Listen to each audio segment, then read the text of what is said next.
Paddington at the Circus by Michael Bond and R.W. Alley. One morning, Paddington was doing his shopping at the market when he saw a very tall man with a pointed hat and baggy trousers. The man was putting up a poster, and he was so tall, he didn't even need a ladder to reach the top of the billboard. The poster showed a huge tent decorated with colored lights, and across the middle were the words, "See the world's largest circus, one night only." Paddington rubbed his eyes several times in order to make sure he wasn't dreaming. Paddington turned back home to tell the others what he had seen. "The world's greatest circus?" repeated Jonathan, giving his sister a wink. "Are you sure?" "It's for one night only," exclaimed Paddington. "Don't worry," said Judy. "You won't miss it." "Dad's got tickets for the front row," added Jonathan. "Miss Bird's coming too." Paddington had never been to a circus before, and he was very excited at that thought. "I hope it gets dark early," he said. "Then we can see the lights." Paddington's wish came true. Seen from the outside, with all the colored lights twinkling against the night sky, the circus really did have a magical air. "Hurry, hurry! Have your tickets ready!" called a voice. "The show's about to begin." "It's the man I saw this morning," whispered Paddington. "The very tall one I was telling you about." "That's one of the clowns," said Judy. "He isn't really that tall," began Jonathan. But Paddington couldn't wait. He could hear a band playing, and he was already hurrying on ahead. But if the outside of the tent had seemed exciting, it was nothing compared to the inside.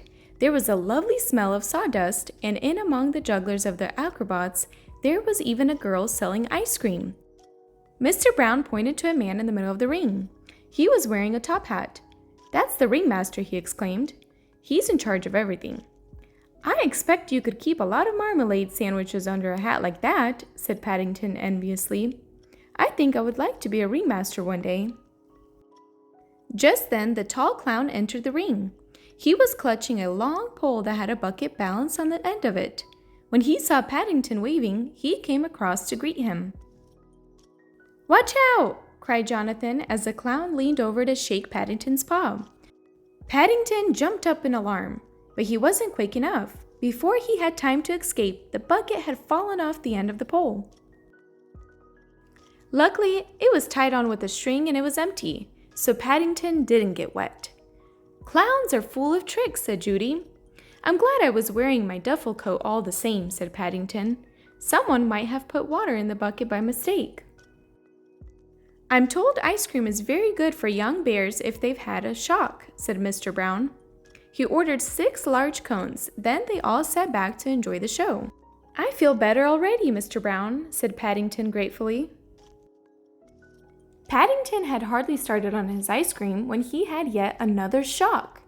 Glancing up towards the roof of the tent, he saw a man hanging from a rope. Jonathan looked at his program. "That must be one of the popular prizes," he said. "They're trapeze artists." "Don't worry," called Paddington. "I'm coming. Bears are good at climbing." Before the others could stop him, Paddington was halfway up the nearest tent pole. Climbing the pole and carrying an ice cream at the same time wasn't easy, and the audience gave a round of applause when he reached the safety of a small platform near the top. Paddington was about to take a bow when, to his surprise, he saw a man coming toward him on a bicycle. "I don't think you're supposed to bring your bicycle up here, Mr. Price," he exclaimed. "Look out!" shouted the man frantically, ringing his bell. "I can't stop!" "Hold on!" called his partner. In the confusion, Paddington didn't know which to do first, so he grabbed hold of a nearby bar. It came away of his paw, and before he knew what was happening, he felt himself flying through the air. The audience thought Paddington was part of the act, and they clapped louder than ever. Then a gasp went up as he missed the platform on the other side of the tent and began swinging backward and forward in mid-air. "Oh dear," said Miss Brown. "Whatever will he do now?" "I shouldn't worry," said Miss Bird. "Bears usually land on their feet." But even Miss Bird went quiet as Paddington's swings got slower and slower, until finally he ended up hanging over the middle of the ring. "Don't let go!" shouted the ringmaster. "Whatever you do, don't let go!" "I'm not going to!" cried Paddington. He tried to raise his hat, but he was still holding the ice cream cone in his other paw. A look of horror came over the ringmaster's face as something soft and white landed with a splutch on his beautifully clean top hat. "Help!" cried Paddington. "I've changed my mind. I can't hold on much longer." Everybody in the audience began making suggestions, but in the end, it was the clown who came to the rescue, balancing his bucket on the end of the pole, as he stretched up as high as he could so Paddington could climb into it. "I hope the string doesn't break," said Miss Bird. "That bear had a very large lunch." "If the clown stretches any more," said Judy, "his trousers will fall down." Sure enough, they did, and the cheers changed to laughter as Paddington was lowered to safety. "Funniest act I've seen in years," shouted a man near the Browns. "More, more!" Paddington gave the man a hard stare. "I don't think I want to do any more," he announced. "In fact, I don't think I want to go on a trapeze ever again. I shall just sit and watch from now on." Then he caught sight of the clown's stilts. "It's no wonder you look so tall," he exclaimed.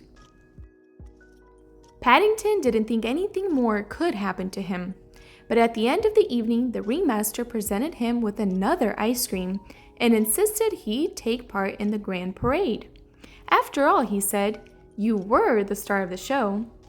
It's a pity we are moving on," he added, turning to the Browns. "It isn't every evening we have a daring young bear in the flying trapeze." "If you ask me," said Miss Bird wisely, "it's a good thing you don't. Otherwise, there's no knowing where you could end up." Later that evening, when the Browns said goodnight to Paddington, they found him standing on the box seat by his bedroom window. He had a faraway look in his eyes. "I was taking a last look at the circus before it goes on its way," he exclaimed. "Do you still want to be a ringmaster one day?" asked Judy. Paddington climbed into bed and tested his sheets carefully to make sure he was safely tucked in before answering. Then he lay back. "I think perhaps I would sooner be a clown," he said dreamily. "It must be nice to be so tall you can always see what's going on in the world without having to stand on anything." Hey friends, thank you so much for joining More Than Words. I hope you enjoyed this story, Paddington at the Circus.